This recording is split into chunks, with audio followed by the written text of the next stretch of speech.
guys, welcome back to the podcast. I've been meaning to watch that. I'm your host Monica. We are back again. New week, new topic, new guest like we do every single week. And today, guys, we have a very special guest returning to the pod. It's been a while since she's been on, so I'm so happy to have her back on. Last time she was on the pod, we talked about the worst TV shows, and honestly, I do love doing the episodes like best stuff and worst stuff. And she is a wonderful guest to have on. She is a writer and a movie reviewer for Discussing Film, which is one of the most popular, film review or entertainment news Twitter pages that you definitely follow on Twitter and possibly on Blue Sky. I want you guys to please put your hands together and give a very warm welcome to B. Hey, what's up? Very B, happy to be here. thank you so much for returning to the pod. Of course. Yes, we are so happy to have you here. And guys, today we're going to be talking about a religious thriller that has hit the theaters, girl. It is called Conclave, starring Ralph Fiennes. And I think this movie was very interesting, very delicious, very pulpy. But before we get into the film review, we are going to jump into our first segment, which is Media Mania, where we talk about new releases and entertainment news. And one thing that I want to talk about that came across my feed, and I kind of put this in the outline because I was like curious if this is something that would interest you, Bean, because I know that you like Hallmark movies, and this show it gets a very Hallmark feeling to it, but it looks like the hit show My Life with the Walter Boys has wrapped up filming for season 2, and there has been a little teaser that there's going to be a happy ending to the love triangle that sits at the center of this Netflix hit series. So, this has been highly anticipated by many, many viewers. They are very excited to announce that they have wrapped, filming for season 2 of My Life with the Walter Boys. And I was curious to see, Bean, is this something you are interested in? Like, is this something you've watched, or is this something that you're excited about? Absolutely not. No shade to my life with the Walter boys. But no, maybe when I was a teenager, I would have tuned in. Mm, But it's been a while. It's been a okay. while. I watch my Hallmark movies, my Christmas Hallmark movies. That's dedication to the holiday. Okay, maybe if Mm, my life with Walter boys did a Christmas episode, that would be a different story. That would be a different story. okay. Well, I was actually surprised to see how many people liked this film and how many people, not film, but TV show.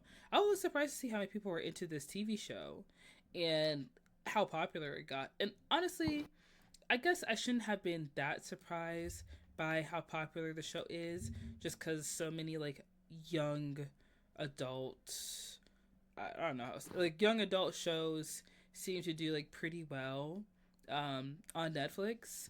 So of course this one would do well, and it's based off of a book series as well, I believe.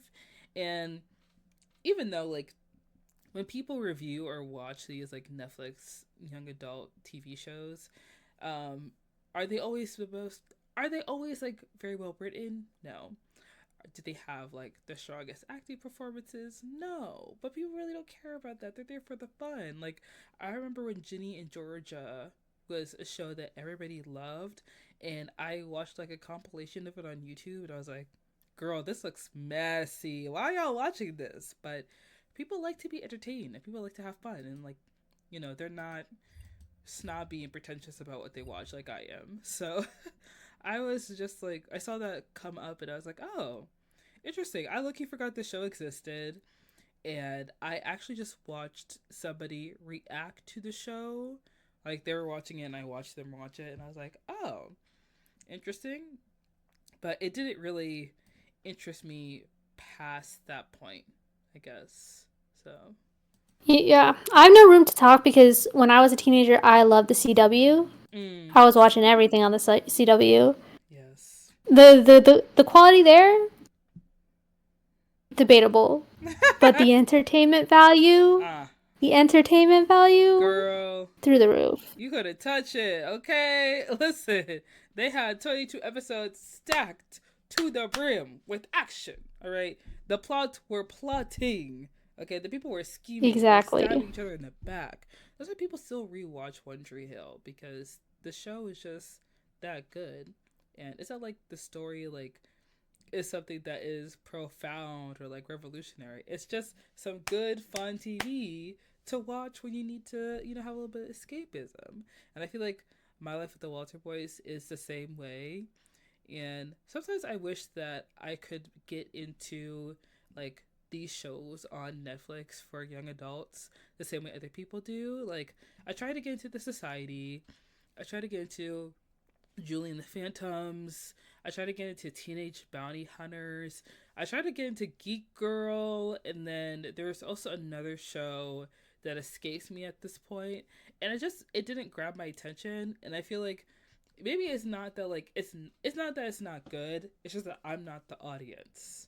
Yeah, It's I not. think, yeah. I love Julie and the Phantoms because I am a Kenny Ortega stan till the day I die. Mm, That man, so important to me. So, Julie and the Phantoms, it was good, but like when you're watching it, you just kind of have to like be like, okay, this is not the age range yeah. that I'm in. Like, this is not for me. I just have to, you have to be willing to like meet it on that level. True, true. But you know what? I am happy for all the, fans of My Life with Walter Boys. I hope you guys enjoyed season 2. I hope it lives up to your standards. And I hope you get a season 3 and it is just as, fun and salacious as ever. And one piece of news that I saw this week that I was actually really excited about is the fact that Nobody, which is a action thriller starring Bob Odenkirk, who is also the star of Better Call Saul, and also he was in Breaking Bad as well with playing that same character. He had a film called Nobody coming that came out, I think, in 2019 or 2020, I believe. And it was actually a pretty solid movie. I really liked it. I enjoyed it. And to see that there was a Nobody 2 that was being made, I was like so happy because I had no idea there was going to be a sequel. But I'm very excited to see that there is a sequel to this film. And, I'm excited to see what's going to happen next for Bob Odenkirk's character. And I was kind of curious. I'm not sure, Beat, if you have seen this movie, or maybe you know who Bob Odenkirk is. Maybe you're like a fan of like action thrillers. I was curious to see if like this piece of news would be of any interest to you. I I remember when the movie came out. I do think it was 2020 because I think I was actually in LA at the time and I accidentally walked on. No, I didn't walk onto a lot, but like I drove past an event for this movie being held. And I was like, "Oh, that's my only I didn't end up watching it." Okay. But the people love Bob Odenkirk, so Yes. Yeah. Have you ever seen Better Call Saul? Have you ever watched that show? no. And I haven't watched Breaking Bad either, which gets people very upset. So, Yeah. um I don't get why, cause I like, feel like the only like classic prestige show that I've watched is Mad Men, mm, and I was like, okay, like I kind of want to watch the Sopranos, but I'm like, I'm not super in a rush to go see Better Call Saul or like Breaking Bad. mm-hmm. I've lived this long without watching it. Yeah. I do have to say, shows like The Wire, The Sopranos, um, Breaking Bad, Mad Men, they're not shows that I've seen, and they're not really shows that I'm like gonna lose my head over to watch because I know why people love them and enjoy those shows, and I know why it's such a deep interest to people. But the audience for those shows, that's not me. That's not me. I'm sorry. The closest I get to those kind of shows is Succession, and even then, I really wasn't like falling over myself to finish Succession. I only finished it because I was already too deep in it and I just had to know like what was gonna happen next. Like I had to finish it, because I had to wrap it up in my mind for my own self. But No, I Succession, that's like my favorite TV show of all time. I yeah. ride, die, live for Succession. unfortunately. Unfortunately, have you seen the I industry? don't. I have not seen Industry. You have to watch Industry. That's what people keep on saying, but No, I but I like, feel like no, but you have to. okay. And what if I disappoint people? What if I'm like, oh, it's not as good as Succession? Listen, Bean, I'm telling you, like, both the shows have, okay, both the shows are set in an industry where you don't really know what's going on. You don't know really what these people do, and the jargon that they speak literally like goes over your head. It's like gibberish, but you could tell that there are fraught relationships. You could tell that there is intrigue. You could tell that there is abuse on several different levels, and the complicated relationships that people have with one another is so tense. It's so interesting. It's so juicy that it just carries the show to new heights. And just when you think everything is okay, everything is not okay. Everything is worse. And it just keeps getting worse, but in the best way possible. Because all of these people are horrible. They're awful. But this is what makes the show so good. Because why am I rooting for the good guys? I want to see the bad guys crash and burn. Like, industry is so much like Succession, except without like the family drama of it all. But there is still a little bit of family drama in industry, and it's less so family drama and more like the found family workplace drama that you have. And it's so good. I love it so much. It really did it really did feed my Succession itch that I had when they went on that a little too long hiatus. Between season 2 and season 3, I think. But highly I recommend it. see. Yeah, because 3 seasons are out now on Max, so you should definitely go check it out. And also, Kit Harington is in season 3, and also Jay Duplass is in season 2. Just to let you know. I don't know if you care about these You're people. you're batting pretty hard for it. That's interesting to me. It's really, I'll give it really a second good. glance. Thank you. Mainly, I really love it because the main actress on the show, I don't know how to say her first name, but she was in Bottoms. She is so good. And I love to support women's wrongs, but when it's a black woman's wrongs, then I'm riding hard. I'm riding till the wheels fall off. Cause I don't need strong black women in media. I already am a strong black woman. I want to see my sisters fail and fail up. I want to see us make Real. mistakes. You know, please. I want you to lose your composure for me. Oh my gosh. Yeah. Like her and then Mel and Arcane. Oh, I will die for Mel. I don't know if you watch Arcane, but I don't. okay. It's fine if you You're don't. sitting there like, girl, do you watch anything? No. No, it's fine. I watch too much TV, so it's fine. But yeah, I love it when women, fail up. I love to see it. I love to see it. What were we talking about? Nobody. Nobody too. Yeah. Oh, what I actually meant to say was that I have seen Breaking Bad and I have seen Better Call Saul. And I watched Breaking Bad when it first came on Netflix just to like get it out the way. And I'm not gonna lie, it's a great show. It's a really good show. I don't remember most of what happened in the show. All I remember is that people did not like Skylar White for some reason, and they were like mad at her. But I feel like y'all will be mad at any woman at any time in Yeah. any piece of media just because like The actress who plays Skylar, I think ah she like she wrote like a post about it, mm-hmm, about how people just hate women. And it was really good. I mm-hmm. recommend. Yeah. And I remember watching Better Call Saul on Netflix, and I'm not gonna lie, I was watching the show and I could see why people liked the show and enjoyed it. And I got to season 5 and I was like, this is actually a lot longer. Like, this story is going on a lot longer than I expected to go on. And I need y'all to wrap it up at this point because I actually, I think I kind of lost interest in it.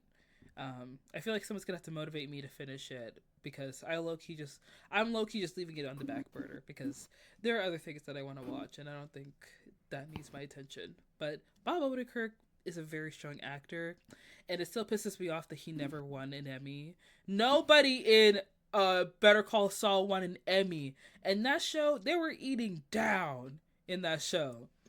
But you know, prestige awards. We could ramble about that all day. I just want to say I'm very excited for Nobody 2 and another mindless action thriller hitting the theaters is exactly what I need.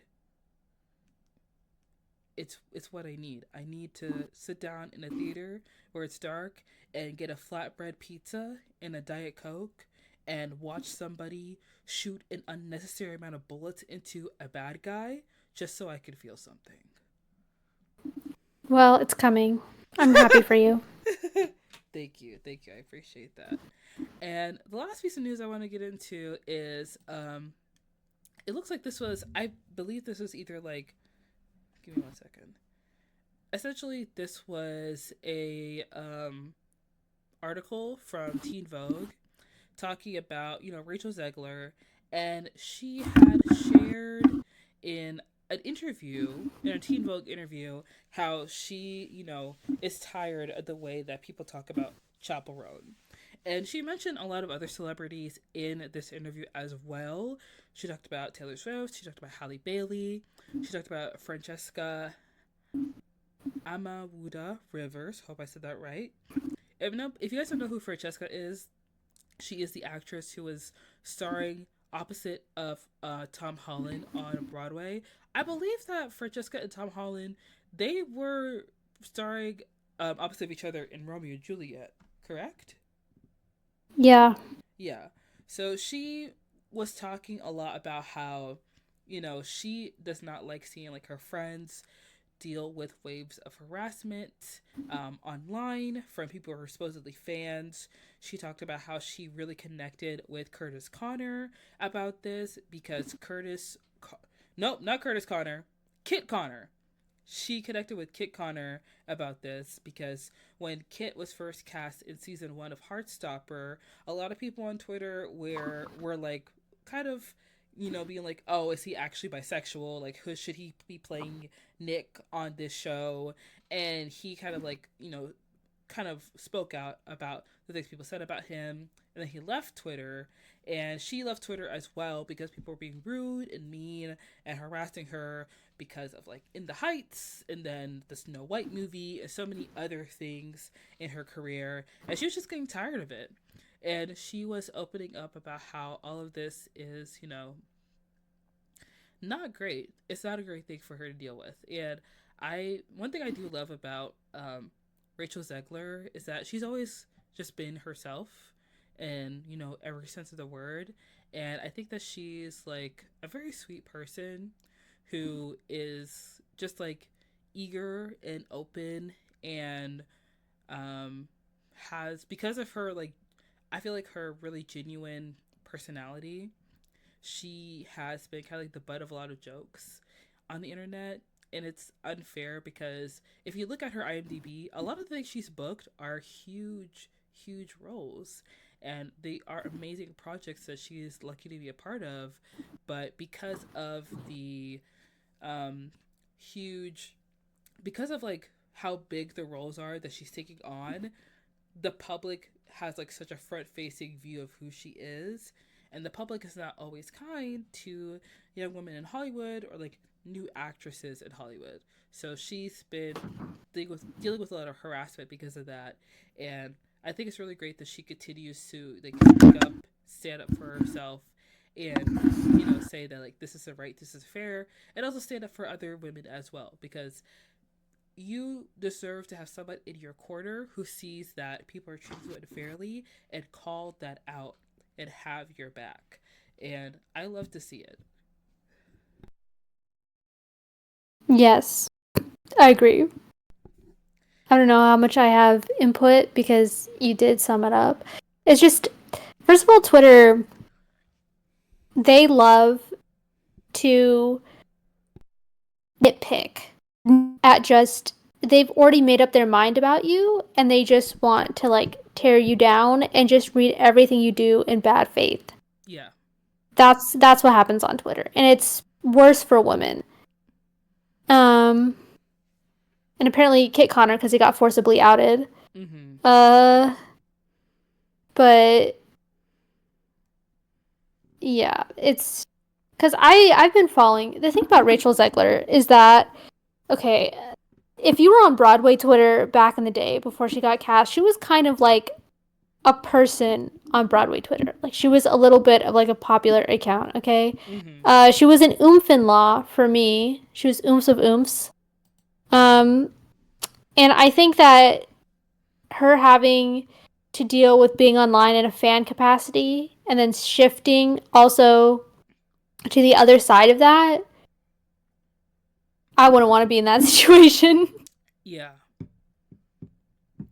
I Because like I don't know, it's kind of worse when you understand how the internet works. mm-hmm. Because a lot of celebrities, they can kind of write it off. Like they write off people being mad on Twitter as like, oh, Twitter's not a real place. Like those aren't real people, because like they do not think that these like normal, regular people that don't like them, their opinion doesn't really matter as long as they're surrounded by their yes men. But when you operate in a fan base and you know how people act and you see how people can love and enjoy things that you love and enjoy, and then suddenly people are treating you like you're not a person but you're like an object or like an entity or just something they can like pick apart and just like hate on, then it feels very strange because you know that there can be like this outpouring of love and support for you, but you're not receiving it and you're not getting it, and instead you feel like you're getting this overwhelming like wave of hate. And I remember like seeing her, I remember seeing her account a few times here and there when it came to talking about, you know, musicals and stuff. And her getting casted in the Heights was so cool because it's like, oh, this is amazing. She deserves it so It was much. West Side Story. I'm sorry. Why did I say In the Heights? You're right. It was West Side Story. You said In the Heights the first time, and I was like, I'm not going to interrupt her, No, but it's West Side Story. girl, please correct me every time. Don't let me sound stupid. Please. Well, But you know, sorry. it's fine. It's fine. But she was casted in West Side Story, and to be honest, I did not watch West Side Story because when we found out. I Well, have opinions on that. I'm sorry. Okay. I'm like a big West Side Story fan, like the original yeah. movie. Yes. And so I have so many opinions on the remake Yeah. and Tony Kushner and Steven Spielberg and what they did. That's a whole other episode, I swear to God. Mm-hmm. But none of that is Rachel Zegler's fault, and whatever the fuck happened with Ansel Elgort Mm. was not her fault either. Yeah. And in Literally. fact, one could argue perhaps it was production who put a young woman in a compromising situation Mm-hmm. with a much older man to begin with. Yeah. Cause what the hell? Yeah. Also, Rachel Zegler, I remember people started like nitpicking her because they thought she was annoying, or they just thought like, Oh, oh, yeah. she just, yeah, they just thought she was annoying, and I was just like, this is, That's just what happened. She got womaned. yeah, it's so dumb. Like I just hate seeing that, and it's so irritating when people do that because I like how I see people talk about chaperone is completely unfair because I think that there is something very endearing about how Chapel doesn't really care. Because, like, when you are a woman and you're a public figure, you're very well known and there is like high visibility around you due to your career, you have to be so careful about how you talk to people, how you present yourself, how you look, how you interact with people, how you are in these interviews, how you are on the red carpet. Every single thing that you do is being scrutinized and looked over. Like I remember Jenny Ortega, being cast in Wednesday because she is a really good actress. And I remember when she went from like Disney to being on You to being in a couple other movies, and then being cast in Wednesday really launched her visibility. And people, I could feel that people are looking for the next thing. Because when people take a young actress and they're like, oh my gosh, she's everything. She's the it girl. She's amazing. She's great. It's like they're waiting to knock you down. They're waiting to pick you apart and take you down. Like, when people found out that Sydney Sweeney's family were Trump supporters, people were losing their mind. And in my head, I was like, she's a blonde white woman. I don't know why y'all are surprised. A lot of these people are Trump supporters and they're not even white, but we don't even have to go there. But it's not even something that is, it's like clockwork. It's something that happens every single time. And to see it happen with like Chapel Roan, where she's just kind of like, you suck. Like when she called out that reporter twice, she was like, hey, you, screw you. A lot of people were saying like she's doing too much or she has bad vibes. But really, what she's doing is she's standing up for herself. And although you may not like the way that she's doing it, she's still standing up for herself. The same way that Rachel Zegler, stands up for like Francesca and talks about how people treat Taylor Swift unfairly, and how people talk about Halle Bailey unfairly when, she was cast as a Little Mermaid, and now Chapel Roan, because nobody had her back. It was in her corner what she was doing with everything she dealt with. So she is going to do that for other women. And I think that that is a lot more important and that is a lot more empowering. And I would like to see that a lot more because they definitely need that. Because just supporting someone in private isn't enough because they're being publicly harassed. They're being publicly picked apart. And your work is in the public eye. So to get that public support shows the fans that, hey, how you're talking about this person, this celebrity, this actress, it's not fair, it's not right, and you need to pipe down with all that. Yeah. It's like how the Star Wars account has started defending its like diversity cast. Which is nice, but it's like you guys should have been doing this since the very get. Like it's kind of your responsibility. Because in some of these like fandoms, like people will get warned in advance. They're like, okay, you're a woman, you're a person of color who's been cast in this huge fan base. Prepare for hate. Like it's so bad. People should not be in this position. And so they need like all the support they can get. And that's why a lot of studios are divesting from diverse casts because they would rather not anger the like angry white mob of fans, and they would rather satisfy them because they don't want to have to keep dealing with the harassment.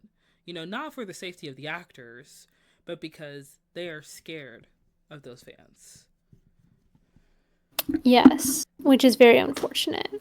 Yeah, disappointing. Media swings back and forth. Yes. So in 2020, there was obviously a huge push for diversity, and now we're seeing the pendulum swing the other way, which is unfortunate but inevitable. And the best thing to do is just be vocal and support what you can. Yeah, that's true. That's true. And I really do love to see the just like the support that other young actresses give. And even when we do see a decline in like diverse media, I'm not going to like lose any hope because there are always creatives that are making art, even if it is not but even if this art isn't being made with like $100 million budgets, it's still being made. You just have to seek it Exactly. out and find it. Exactly. Yeah, that's what's most important. But that is going to wrap up the first segment of Media Mania. So we're going to dive into the meat and potatoes of the podcast and talk about Conclave, the newest religious thriller that premiered at the 51st Telluride Film Festival. And the film is centered around the sorry, let me start over. Okay. So Conclave is a religious thriller, and in the film, we follow Cardinal Thomas Lawrence. He is played by Ralph Fiennes, which some of you may know him from Harry Potter. Mainly that's like where I know him from. But Cardinal Thomas Lawrence, he organizes a papal conclave to elect the next pope and finds himself investigating secrets and scandals about each candidate. And if you guys don't know what a papal conclave is, it is a gathering of the College of Cardinals convened to elect a bishop of Rome, also known as the Pope, And Catholics consider the Pope to be the aposto- apostolic successor of St. Peter and the earthly head of the Catholic Church. So essentially, all of these cardinals are coming together to vote in the most famous person in the world. It's a very, very high honor that takes place in the Vatican City. And the movie is basically centered around this process for Cardinal Thomas Lawrence, who at the time of this conclave was actually going through a crisis of faith. But he was asked by the original pope in the film to stay on, in his role to facilitate this process so that the next pope can be elected. And the film essentially follows this process until the election. And it's a very interesting film that at first I didn't know if I would be interested in. But I kind of went into it blind and I ended up loving it so much. And it was actually like a pretty solid film. It's a very, very good film, I have to say. Bean, you had let me know previously that you had actually seen this film a little bit early. So I'm just curious to see what were your initial thoughts about the film. Okay. So yes, I saw it early. I saw it because I was assigned it for discussing film. I the creative team gave me pause. Edward Berger and the guy who did the script, I don't remember his name, but he also did The Goldfinch and Snowman, which are two movies that are not good. And then I did not like Edward Berger's All Quiet on the Western Front. And so I Mm. saw those two men made a movie about the Catholic Church. And I was like, oh, brother. But I got assigned it, and so I was just kind of like, oh, whatever. And then when early reviews came out at Telluride, people were saying it was good, and so I got a little excited. I was like, oh, maybe it won't be bad. And then I don't know if it was a special presentation because the director was there. None of the actors were there, just the director.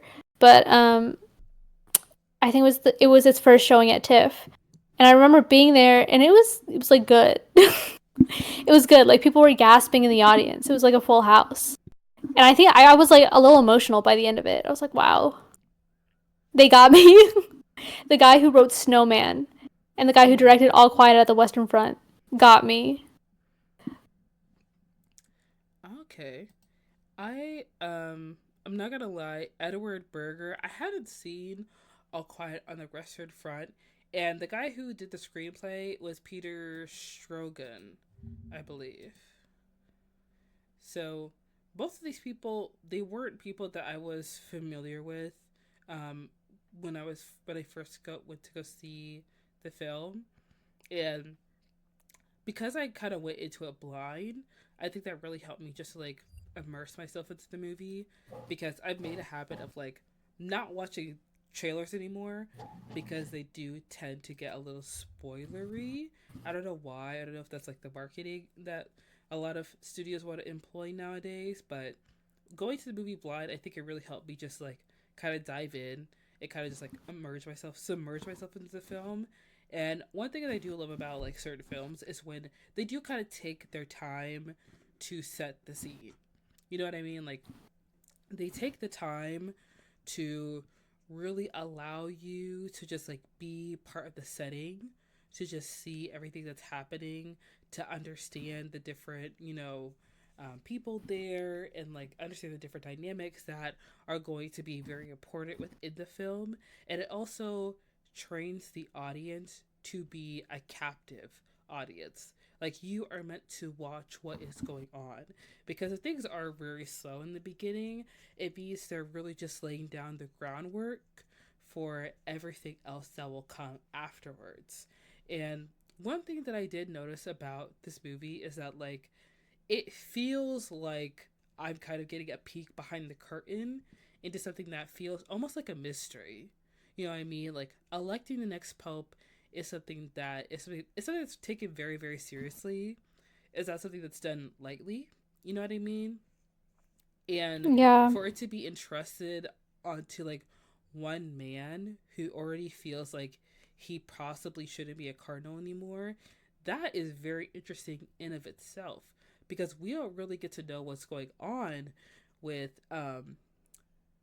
Thomas Lawrence and why he had the crisis of faith and like what's going on with him. But we do get to know a lot about the other men in the church. And one thing about a papal conclave is that like when you're elected a new pope, it is said that, you know, the cardinals are meant to be led by the Holy Spirit, which is essentially like God in the spirit form in the Christian faith.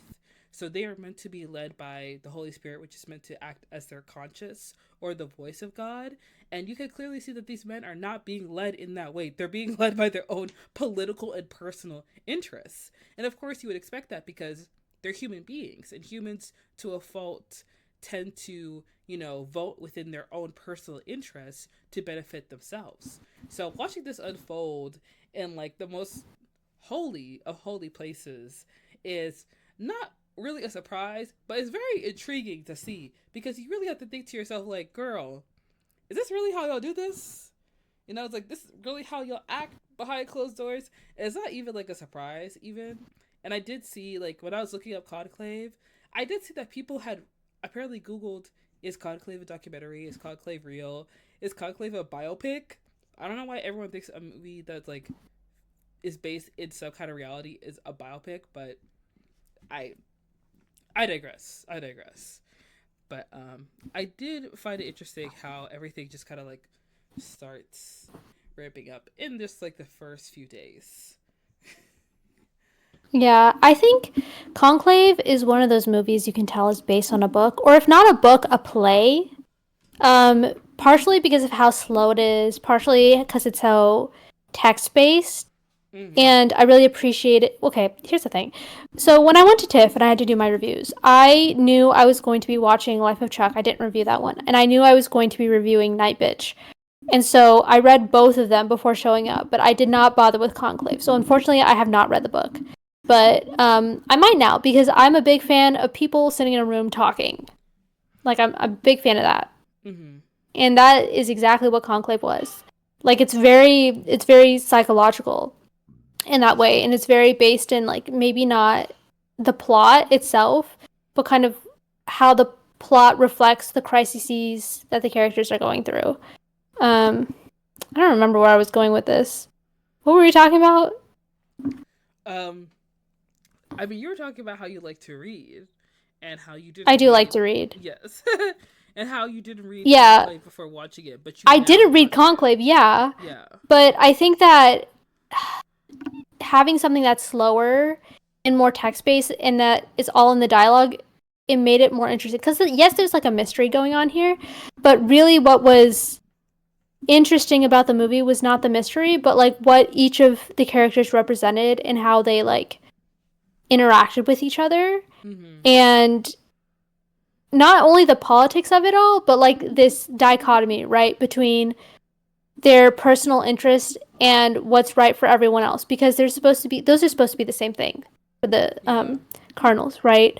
What's good for them should be what's good for the Catholic Church, but Mm-hmm. they're not thinking that way. And it's not even in a very like ambitious way. It's just like how their mortality as men like colors who they are. Like even when they were talking to what's that guy? I am I allowed to spoil? I'm not going to spoil the movie, but there's a No, moment where your they're spoilers are talking. fine. If you're listening to the podcast, Well, you should have watched the movie. sorry. I don't remember his name, but it was the African one with the secret son.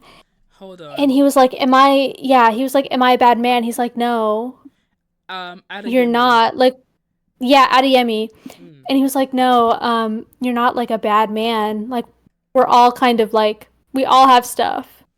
It's just Mm. that your stuff in particular makes sure that you're never gonna be the Pope." Ooh. And I was like, "Damn." Because it's true, because like that was something that really struck me with the movie, that besides the fascist Italian pope, it's just like every single person there was flawed in some way, and it was about them like acknowledging those flaws and acknowledging why those flaws were the reason that they should not become pope. Like, their ambition was coloring how they acted. Not how they acted, but their how they could responsibly take this position. Yes. And it was done with empathy. It's like, this is not your fault. Mm-hmm. Well, it is your fault. You did something not great. But like, everyone does this. Like, it's inevitable that you mess up in this life. And that's not necessarily like, that doesn't make you a bad person. But recognizing that and taking a step back, that's like the responsible thing to do. Which I thought was interesting about the movie. Those divas. It's very interesting to see how just it is interesting to me because when the film first begins and we're first there at the conclave, like people are first being like sequestered, um there's the introduction of the cardinal. I want to get his name right, Benitez, and how a lot of people were surprised to see him there because like he is, brown. It seems like he's the only brown person there, and they're just kind of like, well, who's this guy? Like, I don't know who this guy is. And it turns out he is from, I believe he came from Afghanistan, and they're like, they don't have cardinals there. And it's first of all, it's like, whoa, hold on. The whole just because the whole country is like Arab doesn't mean everybody there is Muslim. It was like, and of course, there's like that one guy who was like, is it safe for him to be a cardinal there? Like, is he good? And Ralph Fiennes playing Thomas Lawrence as like the calm, collected one, being like, well, I'm sure he has, aid and he has some assistants to help him continue his ministry. They're like, oh, yeah, right.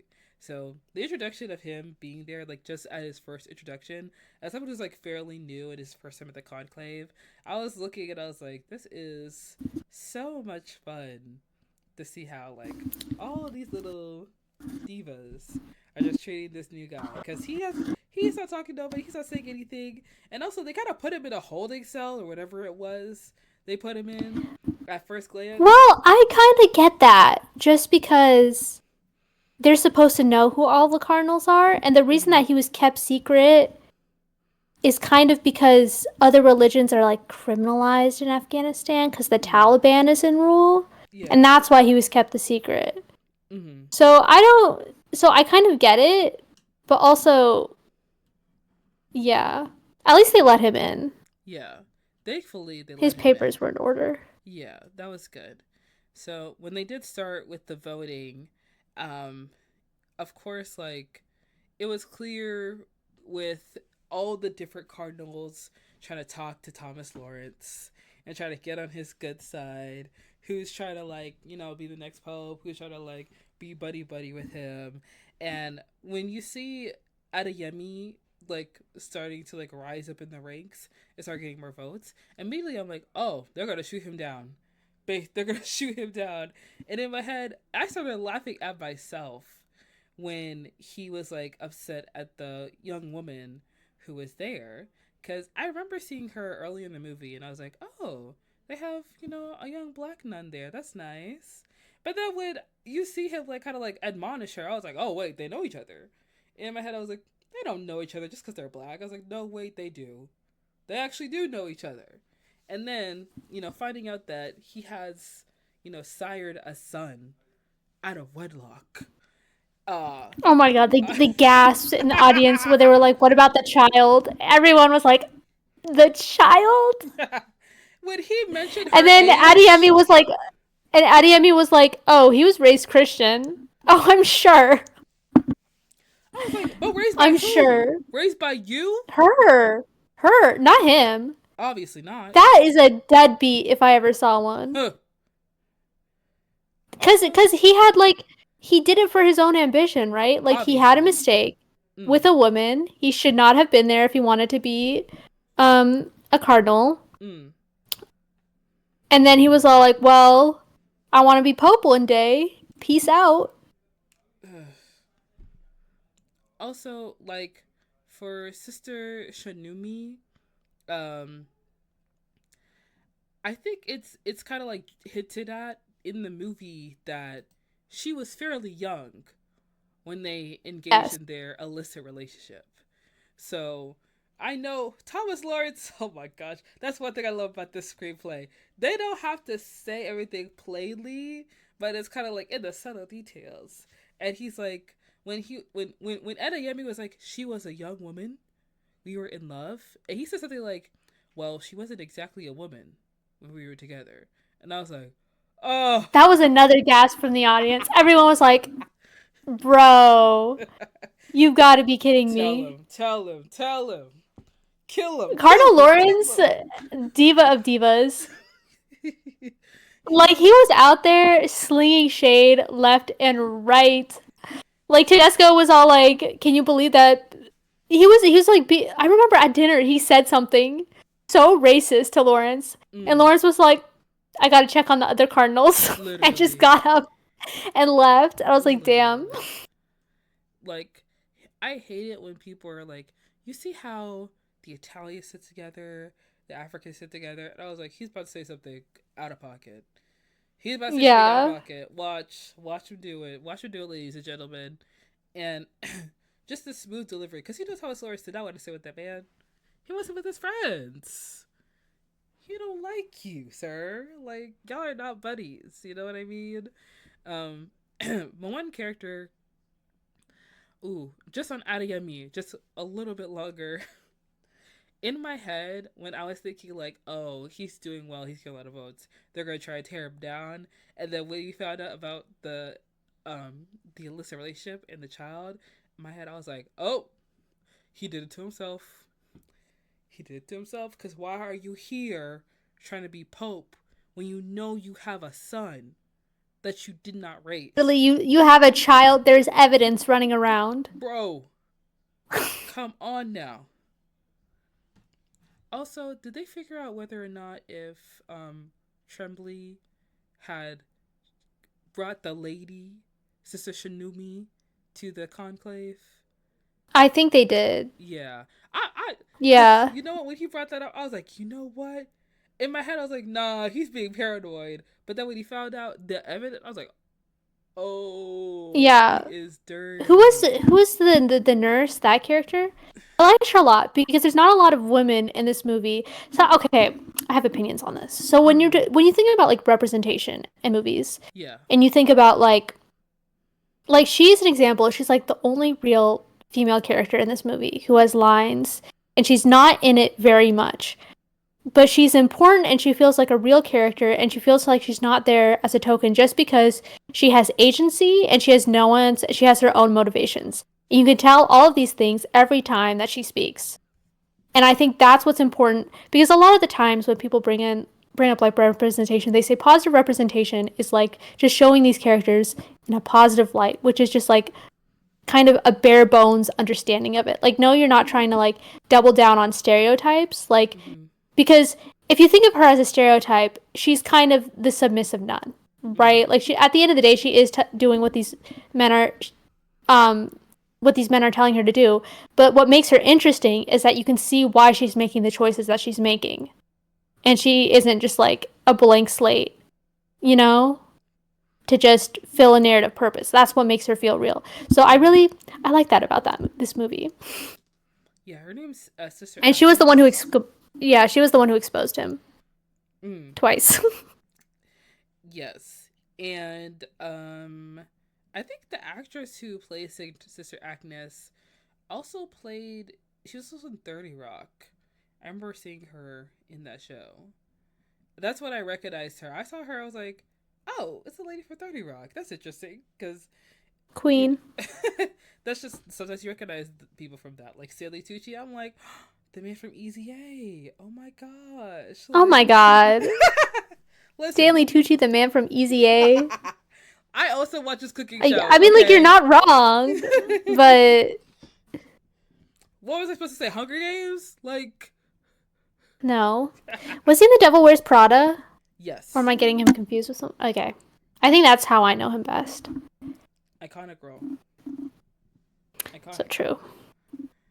So I do love Sister Agnes. I feel like she is a very understated character, and I do agree with what you said. Um, I think that a lot of times in films with like very male dominated cast, when they have a female character or a female actress, oftentimes it sucks because like the actress that they cast sometimes is someone who's like very strong, an amazing actress, someone who's really great, but a lot of times like they don't give her a lot of lines or they don't really like flesh out her character. Like one example that jumps out to me is Once Upon a Time in Hollywood, because like I was watching the movie and honestly like y'all could have casted someone other than Margot Robbie because she did not need to be wasting her time in that movie anyways. And I read this in a blind item, so it may be false, but I read a blind item that the only reason she was cast was because Brad Pitt wanted to sleep with her. And like, you know, I don't know where we're there. I just read the blind item and I thought, oh, that's crazy. But Margot Robbie in that movie, like, she wasn't really giving all that she had to give. And Margot Robbie is a sensational actress. She's a great actress. Why would you waste your time with this? You know, Well, like if that's you're gonna because Quentin Tarantino doesn't see women as people. Oops. Like, he's not going to write a role where, like, he wants to show. What was the name of the character she was playing? Sharon. Sharon Tate, It was a real person. Sharon Tate, right? Yes, Sharon Tate. Yeah. Um, like, he wanted to show, like, how the world would be better, whatever, if she lived instead of died. But he just, the way he shot her was just like so flat. Like she was just a woman enjoying life, you know? She wasn't someone with like hopes, dreams, ambitions, motivations, things she wanted to do, people she touched. Like it was just, if I recall correctly, it was just like her going to the movies, taking off her shoes, enjoying herself. Like, how are we meant to connect with a character like that? Yeah. It was not it was not good. And also like people I always have said like Quentin Tarantino, there's a reason why he casts certain men in certain roles in his movies. And people love to bring up like Kill Bill and like Pam Grier. And like, yes, those are good films, those are strong films, but even those films have criticisms about it. Like, we can go on for days about it, but we do not have to. But you are right in saying that like he is not really great at writing strong female characters. And Sister Agnes, even though she is not in the movie for very long, she does have a huge impact in the plot and in the film. And I think that is what's really interesting. And I would absolutely love for her to get an Academy Award nomination. Because you know, when they have films like The Conclave, they nominate everybody. Like, everybody's getting a Yes. nomination. So she's absolutely walking away with something. So I She's would the love only to see woman it. in it, so there's not really a contest for supporting actress. They're gonna if she's probably gonna get a nomination for supporting actress though, since she's not leading. But you know, I would love to see her walk away with something because she absolutely deserves it. And also, I think this movie could possibly be the movie that gets Stanley Tucci an Oscar. Like, I just want I to don't see know that. about that. Or Maybe. maybe if not an Oscar, then like film independent, or like we have SAG, Golden Globe, Critics' Choice, I'm BAFTA. thinking maybe a SAG nomination. SAG Maybe. nomination. I really do want him to walk away with something in hand because Stanley Tucci has been on our screens for so long, and in Conclave, he really was giving it to the girls because the way he was kind of like, I don't really care. He was trying to be demure. He was trying to be, like, oh, I could like. right through that man. He was all like, "It can't be Adeyemi because Adeyemi hates gay people, mm. which is why it should be me." Oh, I'm sure. I'm sure that was where your motivations start and end. It was really interesting to see him talking to his like kind of like his crew, his entourage, and he was like, I'm not, this is why I support, this is what I stand for. I am not going to budge on women having more of an important role in the church, which I thought was very interesting because like you see the women and the nuns all throughout the film, and they're not really talking, not really saying anything besides Sister Agnes, and but they take care of the men. They cook the meals, they clean, they keep their, house, their rooms neat and everything like that. So, of course, it would make sense that like they have more of a role since they already do so much behind the scenes. Why not give them like a front facing role with a little more visibility? And I think like as you go through the film and he becomes a lot more clear with his intentions that like he is seeking power. Like he would like to be pope. I feel like that's very real.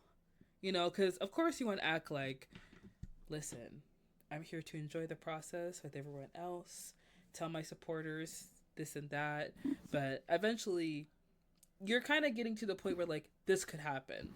Like this is a possibility. Like this could be my job. This could be mine.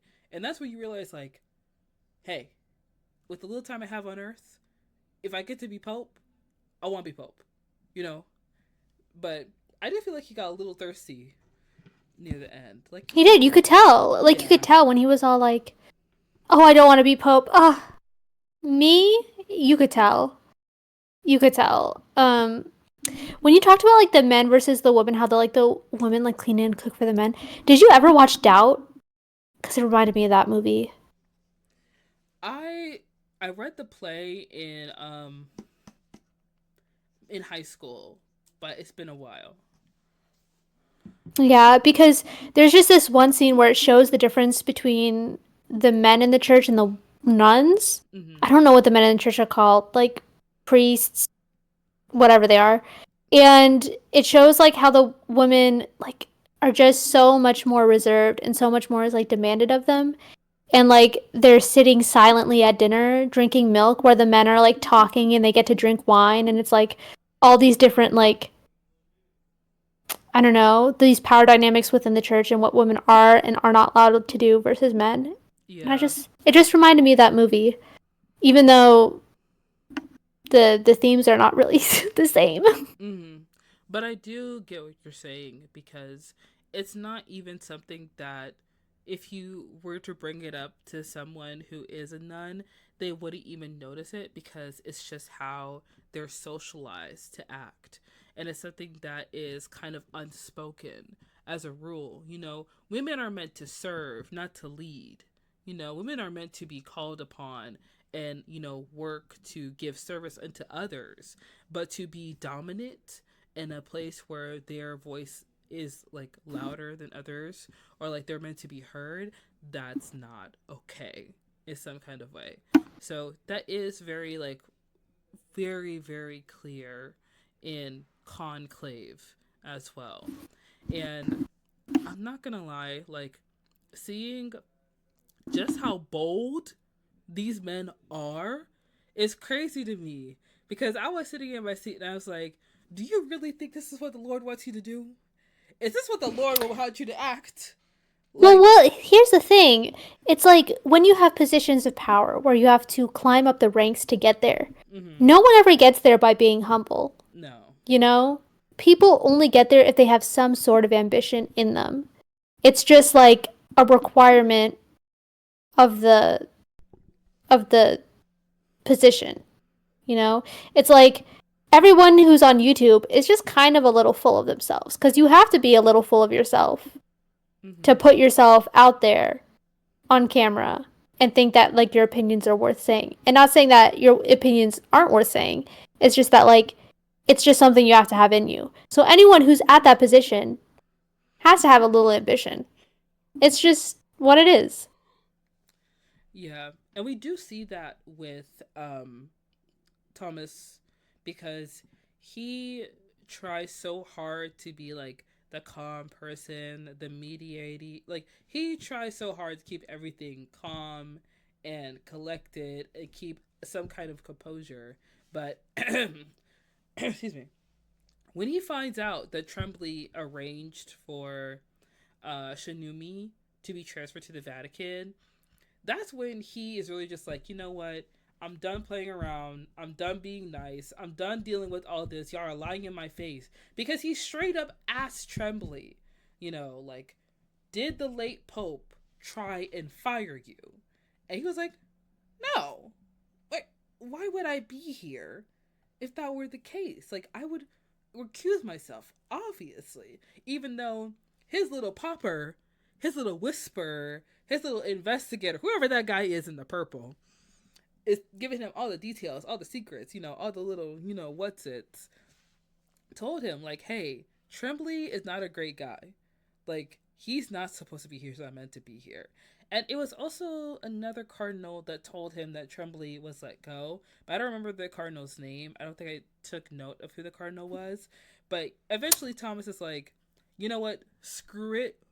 Like, who cares? Like, he breaks into the late Pope's apartment. And when he does that, I'm really like, oh, we can't turn back now. Like, it's crazy because, like, the apartment is at the end of the hallway. So the second they wake up the next day, they are going to see that someone was in the late Pope's apartment. And who else would it be but Cardinal Thomas Lawrence? Because who else is really, like, has, like, the gumption and the gall and, like, has the privilege truly to be in there besides him? So when he broke in there, he's rummaging around in his stuff. You could tell he's so hesitant and nervous, and I'm like, ooh, we can still turn back. We can still, go back to sleep and act like nothing happened. No, absolutely not. The second he broke that seal, Girl, it was a too sealed late. room. It was too late. Have to go in, go big or go home. And he found the documents showing that Tremblay was bribing people for votes, which is apparently called log rolling. I saw someone talk about it in, like, one of the YouTube comments when I was doing my research, and I was like, oh, so that's what we're doing. And that's kind of Yeah, crazy. log rolling is when you make deals with other people in return for votes. It happens a lot in politics. Wasn't he also funneling money? Like, what's the word? Embezzling. Yes. He was embezzling funds. And apparently he was accused of assault as well. But I don't think that was brought up as much when it came to, like, really talking about Tremblay. And it's like, it's interesting to me because when they're doing the voting and they're, like, voting for the next pope, they're doing it day by day by day, Tremblay wasn't really having a huge lead over, like, Sergio, the Italian guy, or over Stanley Tucci's character. So when it's revealed that, like, he's, like, bribing people, I'm like, you must not be bribing them enough because these people don't really like you. Like, imagine that they took your money and they're still voting for somebody else. Like, sir, they're not really down for the cause. Not really, I mean, how would he know if they were bribing or not? All he has is the raw numbers. He can't see who voted. That's true. That's true. But I feel like if I'm bribing people for votes so I can become the next pope, I'm not taking 10 people. I'm taking, like, a good chunk of people, and I'm like, But then you're definitely going to get exposed. wait, you're right. That's why he had to bring in the nun. That's why he had to bring in the nun to, like, Yeah, exactly. Yeah. It sucks. He had to get rid of his competition. And that's the only person he got rid of, really. Really. Yes. And the thing is that, like, if Tremblay hadn't done that, I feel like someone else would have spoken up and been like, I don't know if Adeyemi can, like, be the Pope. Because Stanley Tucci's character was really like, well, he doesn't like gay people. And I'm sure the Italian would have had something to say. But the Italian doesn't like anybody. The Italian was a straight up fascist. He's the person who you can't even, like, expose. Yeah. What? He only likes Italians. It's like yeah. It's like he's a fascist. Like, people who support fascists, they already know that they're supporting, like they're not gonna care if he does anything bad. They're already fascists. Like, there's nothing else to expose. Tedesco. Nothing else to say. Yeah. Tedesco. Yeah, it's like you get up here and you're like, oh, this guy said racial slurs. He's Italian and he's a fascist. What? It's like Fork Found in Kitchen. They knew that when they voted for him. Yeah, that's true. That's true.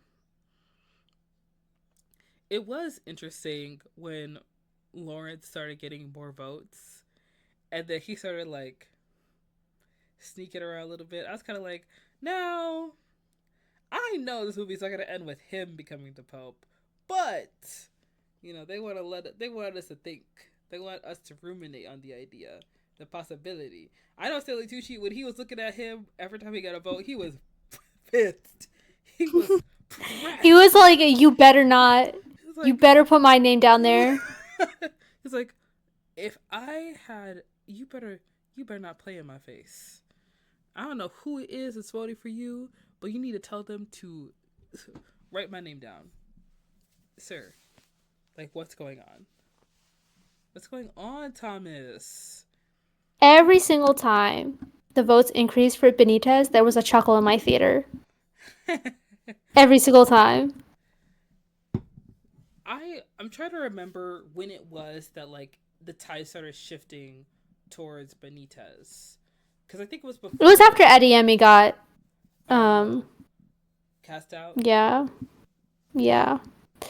And it wasn't until his little monologue that people were like, "Oh shit, this is like actually a good person. Maybe we should vote for the good person." And it is interesting how like Thomas Lawrence, he was talking about he had the little speech at the beginning talking about how we should have a pope who's human and he knows what it's like to make mistakes. And then Adeyemi bringing that up when he's talking to Thomas, and I'm like, not you. Not you. He was not talking about you. That's not the mistake you can rebound from, bestie. No, buddy. You think the Catholic Church wants to deal with an illegitimate child from their black... Take your ass back to Nigeria. That's not what we're doing here. And sorry. And then we have bribery. We have manipulation. Also, imagine the gall and the gumption you have to be fired by the Pope himself. He told you to beat it. And then you're going to go to the conclave to try to become the next Pope. Like, girl, what were you thinking? Well, yeah, he has assets to protect. You have everything to gain and nothing to lose. You already lost your job. If he shouldn't even be there then. He's not really a cardinal, right? Well, oh, he's not. Okay. But who's going to know? The thing is, if he leaves, he loses everything. But if he stays and gets exposed, like... At least he'll be sequestered. So he'll still have some time. Yeah, he had time. Also, it was him, the Pope, and then the other guy that was there. And when the other guy told, Lawrence went to Tremblay was like, I mean, can you really trust him? Isn't he an addict? I don't want to say. Oh, yeah, he was like an alcoholic or something. Uh-huh. And he was like, I don't want to say anything, but I'm just saying, maybe we don't put so much, weight into his words. Because Tremblay is already, like, revered, well-known. He's there at the conclave. He was one of the men that was sitting next to the Pope when he took his last breath. So he knows his position in society. He knows his axis. He understands his, place on the ladder. And he gets it. So he's like, I mean, you're going to believe me, your friend, your colleague, or you're going to believe some random guy. Like... See, he knew how to play the field until he didn't. Oh my gosh. When Thomas Lawrence decided to pull a Regina George and start pulling the papers, like, in my mind I was like, this is just like when Regina George is pulling the papers out that stupid bird book and throwing them in the hallways. He's putting them down on the table like placemats. Like little pigs. Oh, it was serious for him. It was serious for him. And he had every right to do that. I'm sorry. He wasn't even gonna go up there and be like, listen, I heard this. He was all like, here are the receipts.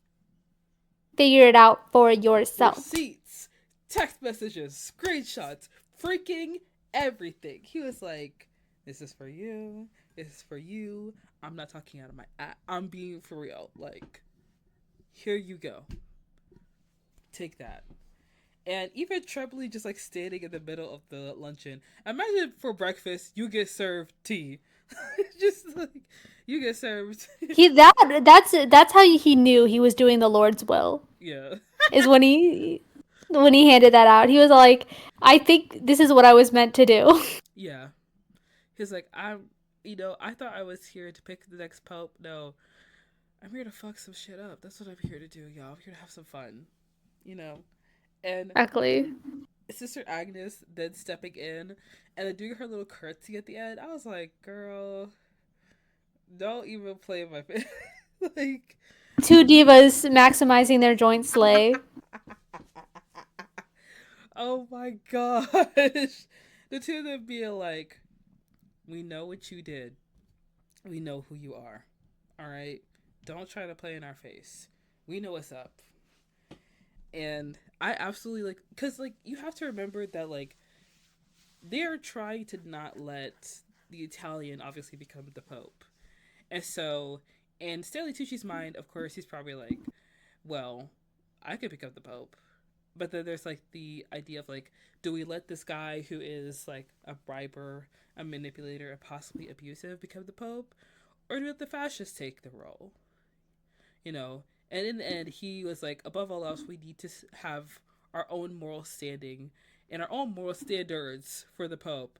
We cannot fall to their level. Like, we can't just have that guy be the Pope just because, like, we don't want the other Yeah, guy. we can't. We know he'll get the votes. We can't just let the lesser of two evils take it if he's Exactly. still evil. Yeah. And I think it's really great that Lawrence was at least like steadfast in his commitment to having a candidate that he believes in, because Tremblay is just ambitious.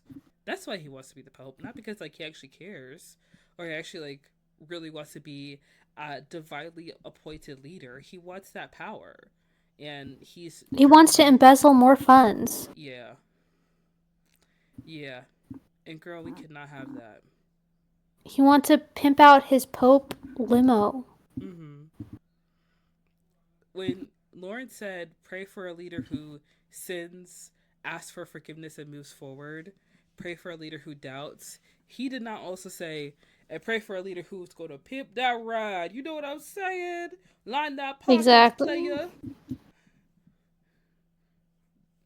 Like, that's not what we're doing here.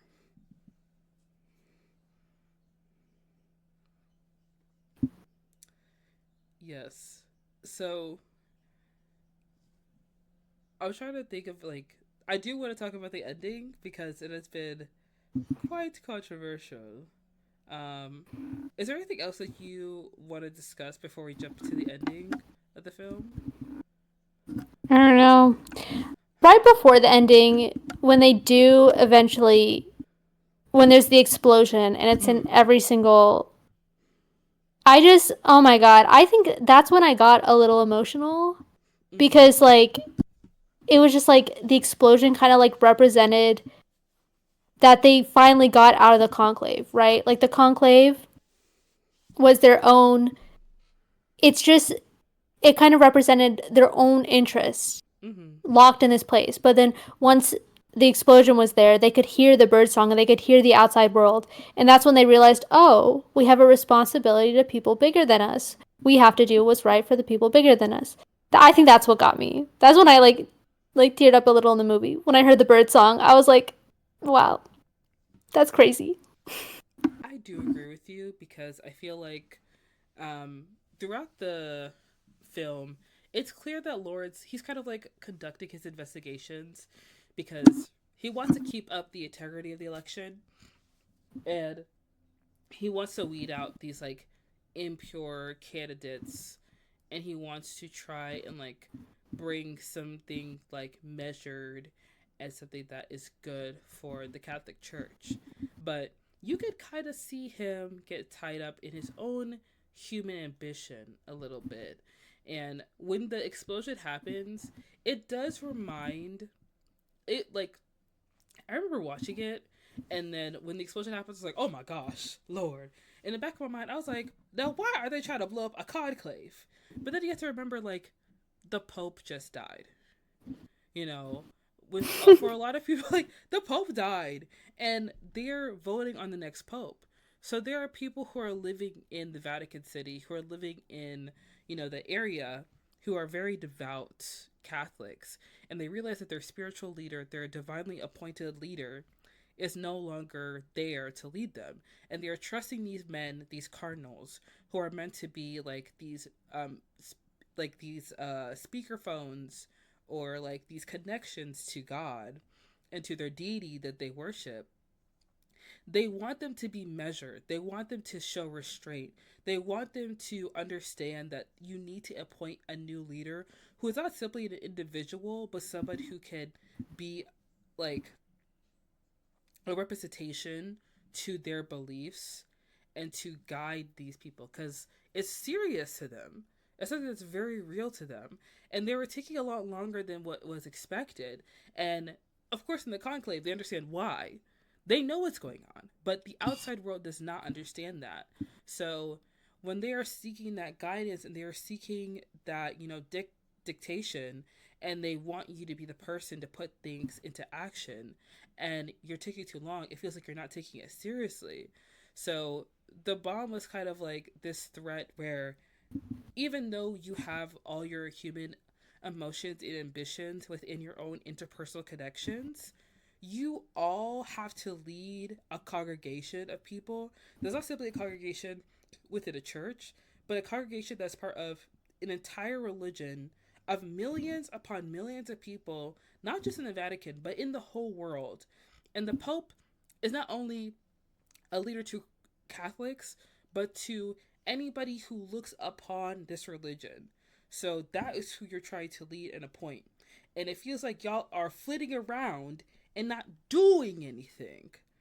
So when that bomb went off, I was like, oh, this is serious. Because in my head, I was like, now why would y'all set a bomb off? But I was like, no, they're choosing the next pope. Like, this is the pope. Like, this is not a joke. This is serious. This is real life. Like, y'all gotta get it together. Y'all gotta get focused. Y'all gotta lock in. All right? Like, no more dilly-dally. No more playing around. All the drama. Well, they never actually told us why there was an explosion, which was crazy because Tedesco immediately said it was Islamists. It's like, these are Islam terrorists. And it's like, we never found out. Which was wrong for him to blame them to begin with. But, like, I think it was interesting that we actually never learned. I think it's kind of meant to... I don't think it matters who set off the explosion. What matters is that what they're doing is so important that it is quite literally like... People care. Yeah. Yeah, because it was a suicide bomber. Yeah. Like, this is something that is, like, so incredibly, like, life or death. Like, that's how serious it is for people that this goes outside of, like... Because the Papal has, like, what is it called? Divine Papal supremacy? Where everything he says is law and cannot be questioned within the Catholic Church. Yeah. Like... Yeah, because when he talks to Benitez at the end, he's all like, you're about to become the most powerful man in the world. And it's kind of true. Because of how many people follow the Catholic Church and how... Because for every other person, like even the president, whoever, they all have checks and balances in their own government. But the Pope does not. Mm-hmm. So it's not something that can be taken lightly. Yeah. Mm-hmm. Yes. So we do kind of come to the end where all of the cardinals are gathered in this this kind of like hall of sorts. And Benitez, he stands up. He gives this very impassioned speech, this very inspiring speech. And, they have the final vote. And I love it in movies where, like, you have the final vote for something and you don't really know who wins or what happens, but everyone's facial expressions, they tell you nothing. They tell you nothing of what's going on. But, we soon find out that it is Benitez who is elected the new pope, which, me personally, when I was watching the movie, I was like, nah, y'all know that wouldn't happen in real life. Nobody knows who this man is. Nobody knows what he stands on anything. Like, this you know what? It may have never happened in real life, but it gave me so much joy in that theater. Yes. It emotionally touched me. It was like a fairy tale ending. Yeah. Because when would a write-in candidate ever be a viable option for something like this? But I at least in actually this, know how Pope mm, voting works. Like maybe it is possible. Maybe it is like very volatile because like when we think of the votes, because usually like in America, like two-party voting, there's only two candidates, and it's usually pretty like you know. But there's so many candidates in Pope voting. It could be volatile. mm, Who knows? You know what? We need one of those like variety YouTube videos or wired YouTube videos that are like actual cardinal reacts to Conclave. Tells us how that I would would like to be see. that would be interesting. But I feel like one thing that makes Conclave such a unique film is that the voting of the Pope is probably something that's so secretive, is so kept under wraps that that video alone couldn't possibly happen because he would have to react to like Tedesco, Adeyemi. He would have to react to Tremblay, and of course he'd have to make some kind of remark of like whether or not he has encountered a pope that has had an illegitimate son. Because I remember I was watching one of those videos for Wired, but it was about the bear, and this chef was talking about how like some parts of the bear are very realistic, and some parts of the bear are not, and he has to relate it to his own experience. And like a lot of parts of the bear, when it talks about like fine dining and cooking and cuisine, are filmed in actual restaurants that are like very expensive, and actual like restaurateurs and well-known chefs in the cooking and dining space premiere are on the show as well, mainly in season 3. So in watching that, you kind of get a glimpse into how realistic the bear is. But I feel like things like voting for the Pope, that's kept under such lock and key, you can't really like let the general public know about it because it's like, girl, no, not Well, even like, what if God asks a cardinal, mm. this is what the people need? It's just a matter of convincing a cardinal that this is the divine thing to do, to Mm-hmm. hop on Wired and react to Conclave. I would be interested because they had a religious advisor, and Ralph Fiennes said that he talked to cardinals in preparation for this film. So if there was a religious advisor that Kat was interviewed by like Tom Power or like CBS Morning News, about Conclave, I would be interested in seeing that interview because I want to know how you guys advised them on this movie that is so divisive and interesting and like shows a different side of the Catholic Church that people are used to seeing. Like I would love to see that. I would. Exactly. Mm-hmm. So let's jump into Benitez and, everything that follows towards the ending of the film. And Bean, I'm curious to see, like, because you would, it's all in TIFF. So you have, like, a more full audience reaction to it than I did. Because in my theater, Yeah. there was, like, 3 couples and maybe, like, 2 white guys that are sitting at the top of the theater, Mm-hmm. which I hate when people sit in the very, very back of a theater. It's like, why? Just sit in the middle of the theater like everybody else. Like, sitting further than I me love does. sitting in the back of the theater, so I will not tolerate this slander. Uh, Sitting in the back does not make you see the movie any better. You're just being a hermit. You just don't want to be around no. people. First of all, there's more leg room in the back room. Okay. Second of all, you can see the entire. I don't know. You can see the entire screen. I like sitting back there. Nothing will change my mind. Okay. I think sitting in the middle Okay. of the theater is good because I get a center view of the screen. I can see it right down the middle, but maybe that's just me. I also like to be surrounded by people so I can hear people's reactions. I also feel like when I sit in the back of the theater, I'm looking at people. I just can't help judge people. Like, I can't help it. And also, when I sit in the back of the theater, there's almost always somebody Well, with a baby back there. It's like, no, take your baby home. I'm a true disciple of cinema. It doesn't matter where I sit.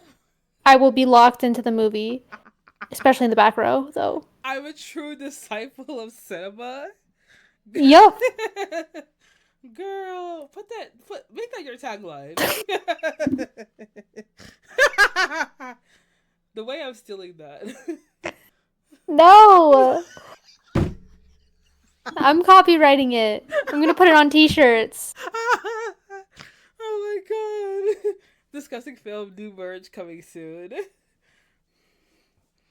Oh my gosh. Let me shut up. Let me shut up. Okay. Um, I was curious to hear like how when you went to go see the TIFF, Mm-hmm. and we find out about Benitez being voted in as the next pope, finding out about Benitez and like who, Benitez really is. How did your audience react to it? And like how did you react to that reveal? And like what did you think? I need to be so frail with you right now. I am a little stupid. I'm usually very good with movies and understanding movies as they happen. Mm. I had a little bit of a lapse during that last scene where he goes. I kind of misunderstood what they were talking about because early in the movie he's talking about having a women's shelter in, I think, Afghanistan or somewhere in Africa, like Mm-hmm. Congo or something, like a woman's shelter. And so when he went up to Benitez and he was like, what was the nature of the operation? Mm-hmm. I thought he was talking about the women's shelter, and I thought that Benitez was doing abortions in there, Oh. which is far from the truth of what was Mm-hmm. actually happening. Everyone around me gasped, so I realized that this was a big reveal. But I was like, oh my god, he was doing abortions. And then, like, 5 seconds later, they're like, oh, it was a hysterectomy. I was like, wait a minute. Mm. Wait a second. Yeah. And then it took me a minute. I had to like go back. I was like, okay, this is not about abortions. This is about the procedure he had done, or he was supposed to have done, in Switzerland. He was gonna have a hysterectomy. Mm-hmm. And then I was like, oh, ooh, Mm-hmm. because that was a big gasp in my audience. Yeah. I can just imagine that Edward Berger was sitting down there, little legs crossed, with a pleased smile on his face. That's exactly how I imagined him when that scene went on. Mm. Like, oh, they got him. I'm not gonna lie. When the little guy in the purple came up to him, and he was like a little nervous and frantic about Benitez being voted in as the pope, and he was like, there's something we learned about him being in Switzerland. And in my mind, I was like, oh, it's possibly like rehab. Like maybe this guy, like, you know, in my head, I was thinking like he was possibly in a mental hospital, so he has some kind of like maybe he survived an attempt on his life, or he has like schizophrenia or something like that, because he's very soft-spoken into himself. So I was like, who is this guy? In my head I was like, there's something going on, because like everybody in here got flaws in here, and nobody's safe. And when Thomas Lawrence was talking to him and he was like, what was the nature of the operation, I was like, operation, what happened to him? And he said like, oh, there's scheduled to be a kind of hysterectomy. I was like, hold on, this is a one thing about movie theaters, you can't pause. So I was I was just like, I almost stood up out of my seat, because I was like, wait, I need to move. But hold on, the amount of times I was shifting in my seat. Also, the couple in front of me, whenever I watch a movie, I always make sure I'm away from people, because I do talk, but I like mutter to myself. So whenever people sit next to me, I do feel bad for them, because I don't know if they like when people talk in the movie theater, because like I've been So what you're reacting. saying is that it would be better for everyone if you sat at the back of the theater. Be quiet. Be No, it would be worse, because you have someone muttering and talking in the back of the theater. That would be even more annoying. But I digress. The couple in front of me, the lady in the couple, she fully turned around, looked over her shoulder, because I was fully in my seat, like, oh, wait, oh wait, like I was not sitting still. And I'm not gonna lie, like, it's funny to me because when the credits were rolling, I was like, this is a religious movie. They showed a freaking they showed the Angel streaming service, which is literally a streaming service full of Christian shows. They showed the trailer for The Chosen, which is the show about the life of Jesus. They showed a western before this movie, and I'm sitting here watching the credits, laughing to myself, because They got the conservatives. girl, They got them. Girl. And you know, Woke Pope for the win. they were mad when the actual Pope was like, "Hey, I actually don't mind gay people, but girl, this movie, huh?" Oh my god. When I got out, the first thing I did was message my friend. I was like, you guys will not believe the twist at the end of this movie. And my You, friend replied to me, and she was like, female Pope. And I was like, well, Joan the Pope, not exactly. girl. And the thing is that as I was watching the movie, I could tell like there were two couples in front of me where the husbands both leaning over to their wives, like whispering to them, and I could clearly tell the wives were trying to explain to them what was going on because they were like, They didn't know what a hysterectomy they was. they didn't know what was going on. They were like, wait a Like, minute, huh? hysterectomy? What's that? Uterus? Exactly. So It's for like they should do one of those TikTok videos where they go up to people on the street that'll be like, what's a hysterectomy? And see how many men know. girl. So for those who are listening and you don't know what a hysterectomy is, a hysterectomy is essentially a surgical procedure that you have to remove a uterus. And when that is revealed in the end of the film, essentially the film is letting us know that Cardinal Benitez is born intersex, essentially. That he possibly has male and female genitalia. We don't know the exact, what he has exactly, Yeah. but Well, we know that he was assigned male at birth. And yes. then later he had like an appendix out or something and they discovered that he had like a uterus. Mm-hmm. So that's the nature. Yeah. So Yeah. obviously that is what is told to us from Benita's own testimony.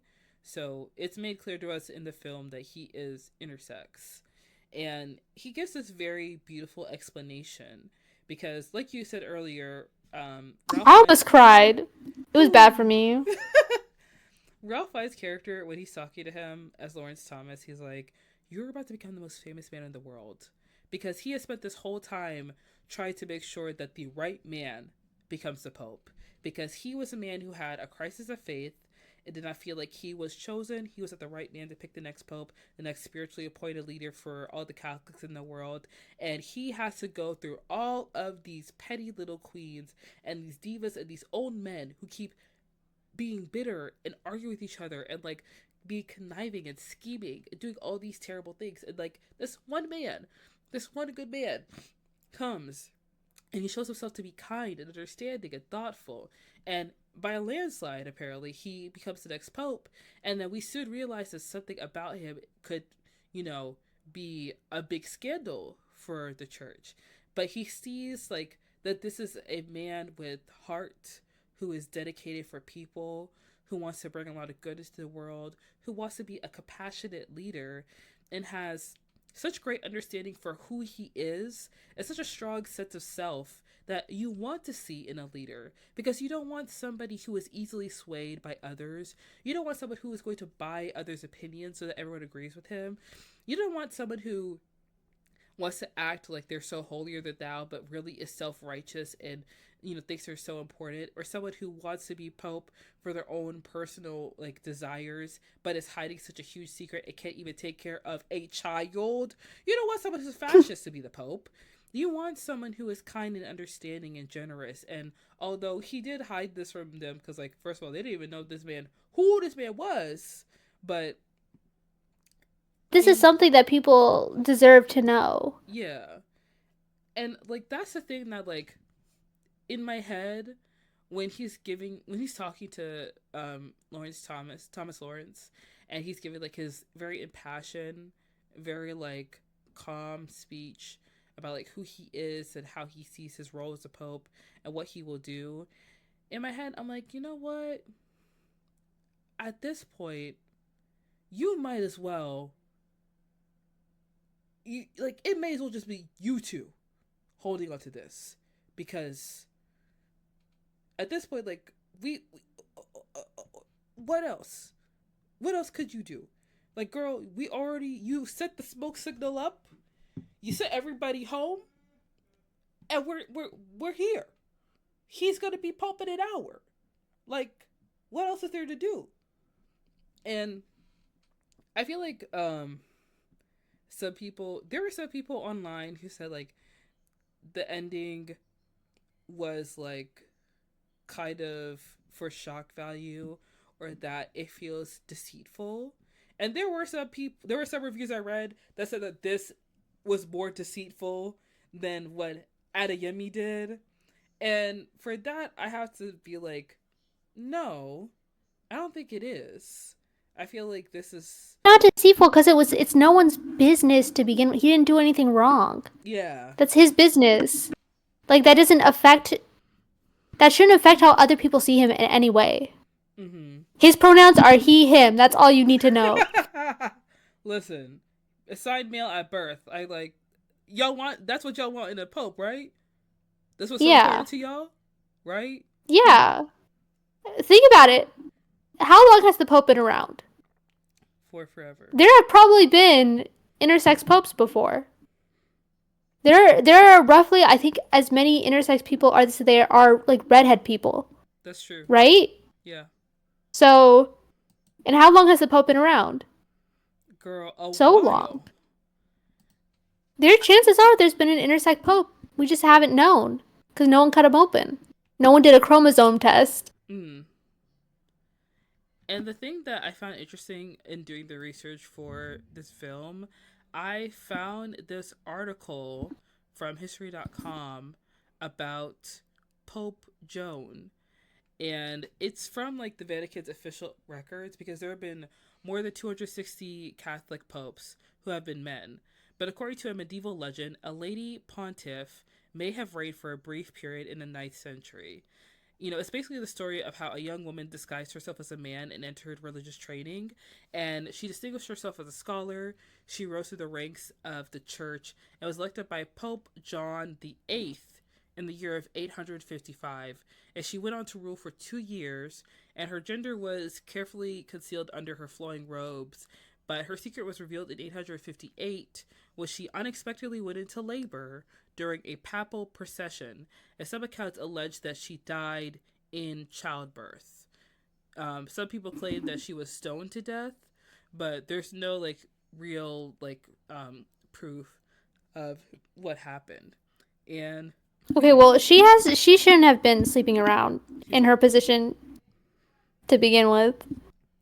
that's Like, if what you you want to be got from the Pope, story. I'm just saying, if you want to be Pope, don't get pregnant. That seems a little unfair, but okay. What? Well, if you're a man, you're not supposed to be getting any either. Why are there special allowances made for the female popes? You think these men weren't? I mean, the thing is, We I'm don't just have trying to not to get be a into the history hypocrite. of the church. Like, I know exactly what they were doing. yeah, I'm just yeah, saying that none of them should be doing that. yeah. And it was especially irresponsible for her because Listen, that's how she died. she was being young, wild, and free. You know what I mean? Like, She was the Pope. she thought she could get away with anything. She listen. She thought You're talking about the audacity, the gumption, the gall. She was a no. pregnant Pope. Yeah, them robes must be big, because if she was hiding a baby, girl. Yeah, literally. But I think that like this ending is so interesting because there is quite literally like so little representation for intersex people within the media, even for people who are non-binary. You know what I mean? There isn't a lot of representation for them. And then for it to be so creatively and almost like masterfully placed in one of the most religious films of the year, it makes me want to like it makes me want to scream that I didn't come up with this. Like, how you like that, like, Burger, you really did your big one with this, because like, oh my god, like, that's crazy. I can't imagine how many Oscar voters are going to be losing their heads when they get to the end of the film. They're like, no, I you think this is a couldn't. very easy adapted screenplay win. Yeah, that's I true. can't imagine anything else Mm-hmm. beating it out in this category. To be honest, I'm looking at the Oscars race right now, and with some of the movies they're putting up, girl, it ain't even. I just hope that this does not win score because All Quiet on the Western Front won score in that it was obnoxious then, and Mm. we're not even on the battlefields now, and it still had that blaring like wah wah, and I was like, why are we doing this in the church? Yeah, yeah, no, no, no, no. You're right. You're right. You're right. Um, but I absolutely love this movie. Just spending like, also the movie wasn't even that long. Thank goodness. Like, yeah, I feel like it felt really like once things started going, it really started going. They started moving. I know. Yeah. It was made for the girls, you know. Gossip. It's like what's gonna happen next, you know. I really wish it was still in theaters in my area. But like for a lot of independent films where I live, they'll be in like they'll have like a wide release, but only for like a month, and then later it'll be put in like one or two theaters. But the theaters are always like 20 miles away from my house, so I can't just like go and watch it just cause it's like Mhm. such a long drive for me. But I do think I am probably going to give it a rewatch because this film was beautifully done in a way where like it almost feels like a documentary just with the reverence to the source material of the film, and also just watching, you know, all of these men kind of put aside their moral standards that should be so high as leaders of the church and succumb to like their own human desires because of the prospect of the power that they could possess as mortal men, wielding this among other mortal men. And then the one person who didn't want it, who didn't ask for it, who didn't crave it, somehow gets it. Because even like Lawrence Thomas, he said he doesn't want to be Pope. He doesn't want to be Cardinal. But you could tell like at some point in the film, he's starting to get a little. He's silent up to the Yeah, idea. He's like, you know what? he's yeah, and he even said at one point, he's all like, "Search yourself, tell yourself that tell me that there isn't some small part of you that wants to be pope." And it's Yeah. like, kind of got him there. With Stanley Everyone Tucci's, there. yeah. Sorry, I was gonna say when Stanley Tucci said, "Now every man here wants to be the Pope." I was like, oh, now he's That's not true. wrong. Now he's not wrong. All right. Crazy work. Crazy work. Do you have any final thoughts about Conclave? No, I really did like that movie. Yes, I did I will be too. rooting at it probably at the Oscars. I will be rooting for it hands down. Um, I feel like the last thing I want to say about uh, Conclave, I think that the movie did a really amazing job just tying together a lot of different. Um, the movie does a good job of covering a lot of topics and a lot of things that you see within like not even the Catholic Church, but any kind of like religious entity that people don't really talk about openly. Like when it comes to power, when it comes to covering real world issues, how to deal with like liberal and conservative ideology within the church and leaders who hold those different ideologies, and having to focus on like tradition and how change can like scare people, and like how to like juggle like prejudice and different kinds of like structures within the church that exist due to the racism and the sexism that is ingrained within the institution of the church. And how do we combat this? How do we move forward with this? How do we move past it? And then to somehow override all of that to elect a brown intersex man to be the next pope is absolutely wild. But the film does it in a way that is so beautifully done because all the other men in the church who would seem to be the best fit leader to be the pope prove themselves to be incapable of even being a good cardinal. So it really is a phenomenal film. And I'm very excited to see when it's going to appear on streaming because I will be rewatching it. And I do encourage everyone listening to go rewatch Conclave. Go tell your friends to watch Conclave, honestly, because it's such a good film and it really does deserve all the hype. I feel like more people should be talking about this movie. So true. Yeah. So we're going to go ahead and wrap up the podcast with our final segment, which is called Watch List, where basically we talk about movies and TV shows that we are watching or that we plan to watch or we are excited to watch.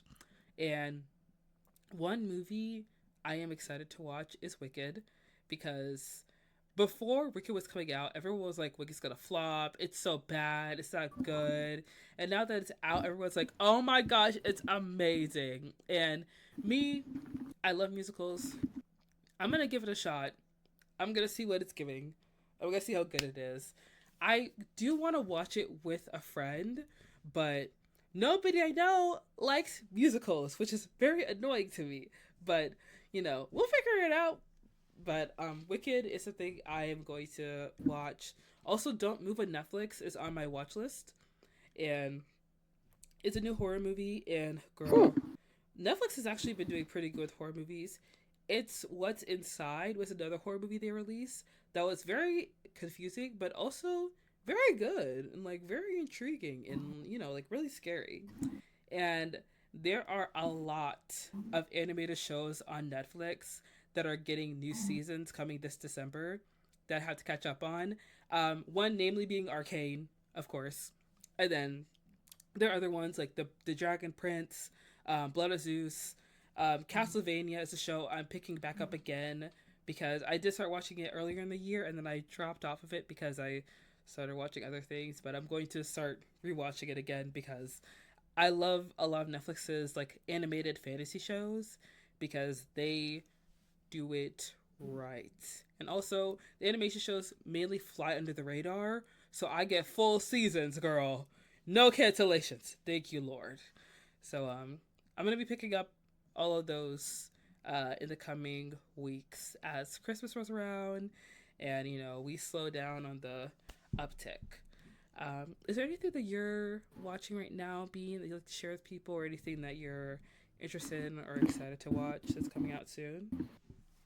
Well, unfortunately, I feel like I haven't been watching TV much. Like the last thing that I kept up with that's actively airing was Only Murders in the Building, which I watch every season because Steve Martin is one of my favorite comedians. Mm-hmm. Um, the only other thing that I've watched this year, I shit you not, I'm so sorry. I am so Food Network. I've been watching so much Food Network. I watched every single season of Great Food Truck Race. There are 17 of those. And then Wow, really? yeah. Yes.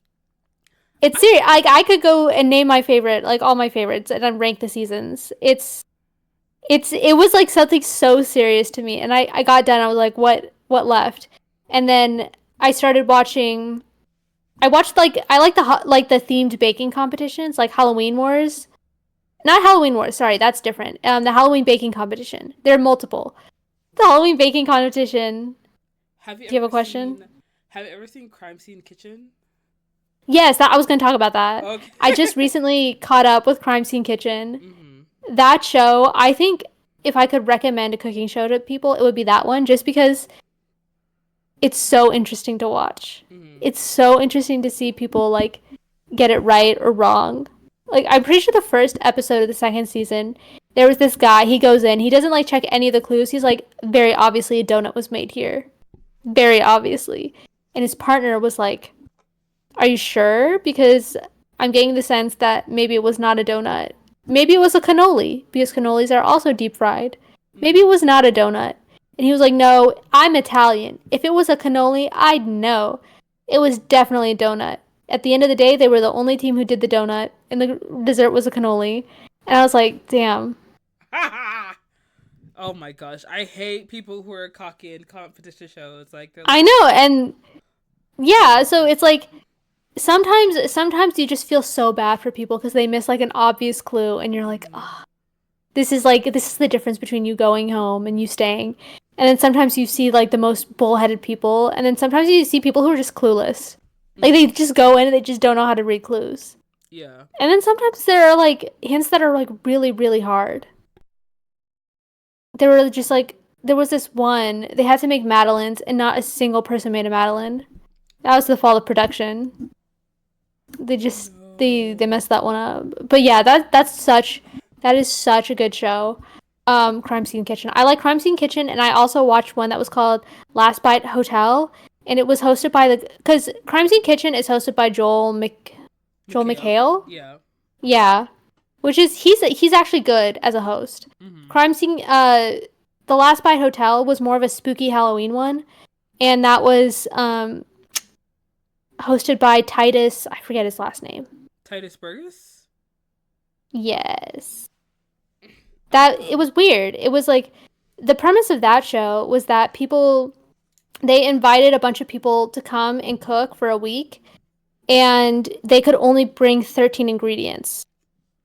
And so they had to cook with only their 13 ingredients, and then when someone was voted off, they got to like leave a will, and then other people got to like disperse the 13 their ingredients among them.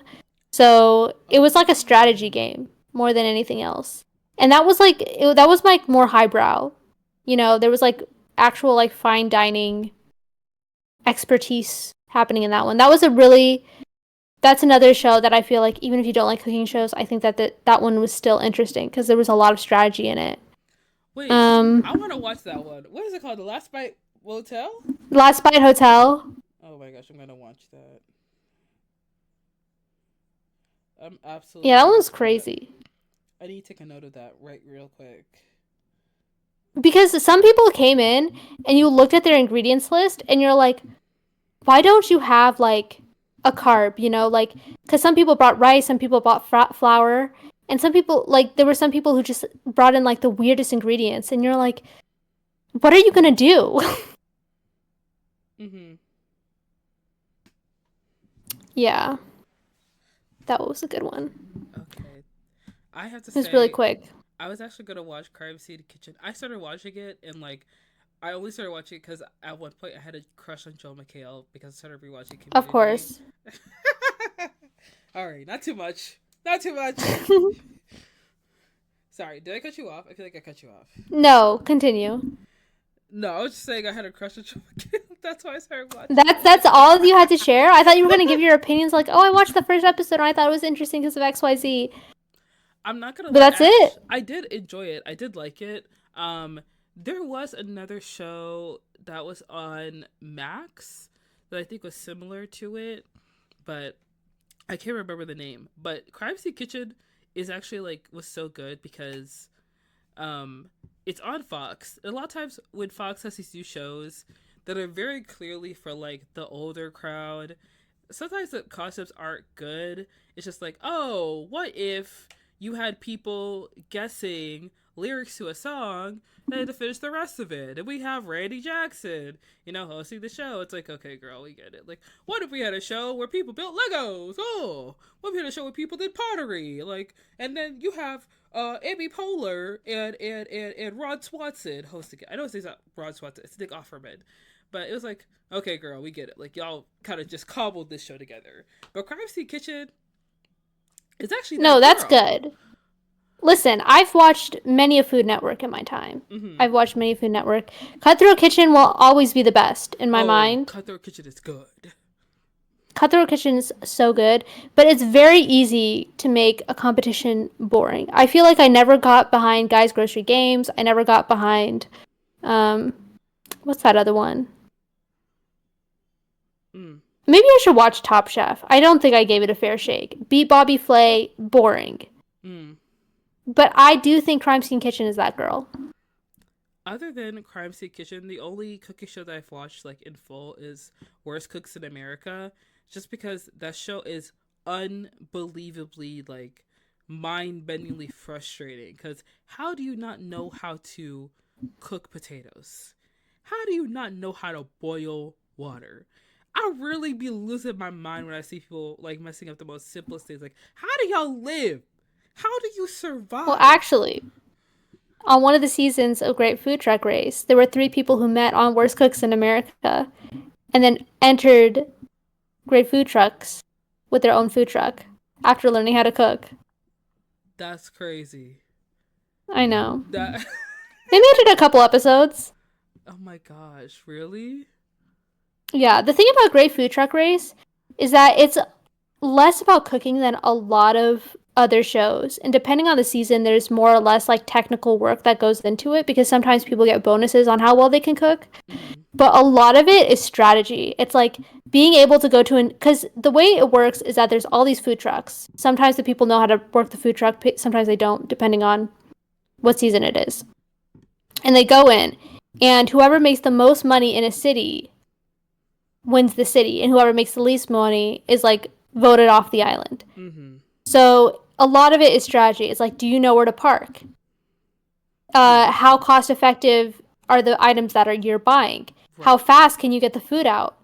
And so it's pretty much all strategy. It's not much to do with. You do get bonuses if you know how to cook for certain challenges, but like that's not what it's about.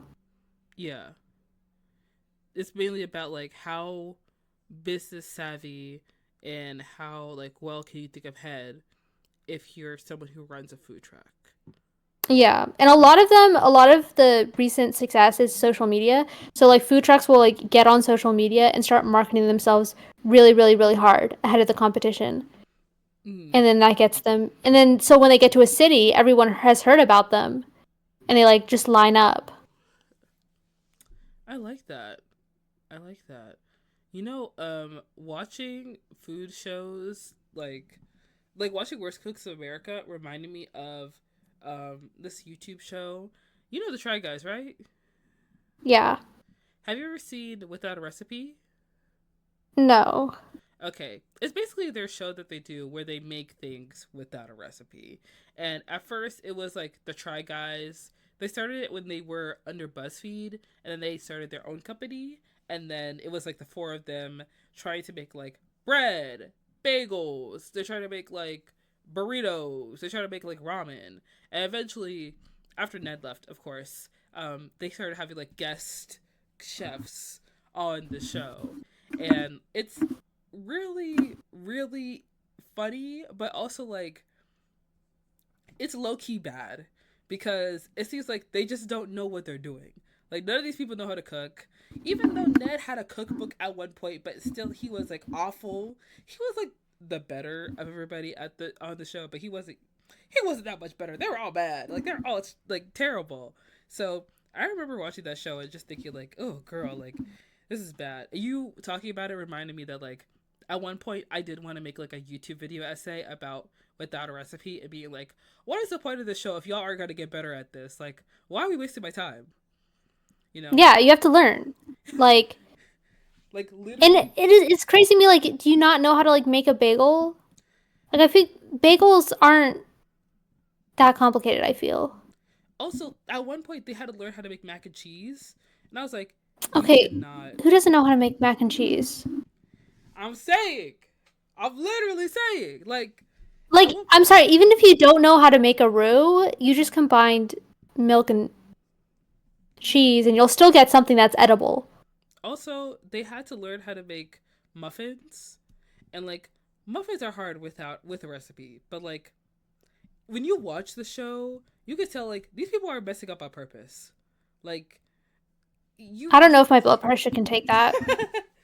I like now that I'm talking to you about this, I'm actually gonna start writing my script, and I'm gonna make good. I'm gonna make the video. Come back with a vengeance. Get their asses. How dare you not get better at cooking when you have to be on my screen talking about cooking? Like we're wasting everybody's time and money. Like we can't keep doing this. Like you can't keep adding eggs to everything. You can't keep putting everything in the blender and then expecting it to mix. Like nothing's working. It's just bad. Like it's just getting worse and worse. I think I'm gonna watch a couple episodes after we hang up. Honestly, just to light the fire within me. Honestly, you should. And I should say the season without Ned, in my opinion, is the better season because they just make fun of Ned. Like they keep like dogging him out, and also there half of the episodes they filmed with Ned and then he left. So there's like a CGI like elephant or gorilla in place of Ned. So that's why I suggested. Just because like I've watched the show over and over and over and over. Like, girl, I've seen the Why would you do movie. that to yourself? Because, girl, my brain is mush. It's mush. Oh my god. Yeah. But Bean, I want to thank you so much for coming on the podcast. Where can people Of find course. you? You can find, well, not so much. You can find me on Twitter at Be a Bean, Bey Bean. Um, yeah. I have other social medias, but I'll just link them to my Twitter. You'll find me where you find me. Yes, guys, go check out Bean on Twitter. Go check out her work on discussing film. Go support her blog. And Bean, once again, thank you so much for coming on to talk about Conclave with me. This was a lot of fun. I enjoyed it. Guys, if you enjoyed the episode, don't forget to check us out on social media at I've Been Meaning to or I've Been Meaning to Pod. Follow us on Instagram, YouTube, Twitter. Follow us on subscribe to the Patreon. And don't forget to tell your friends and family about your new favorite podcast. I've been meaning to watch that. I'm your host, Monica. I will see you guys next week with a new pod, new topic, new guests, like we do every single week. Thanks again, and goodbye. Bye.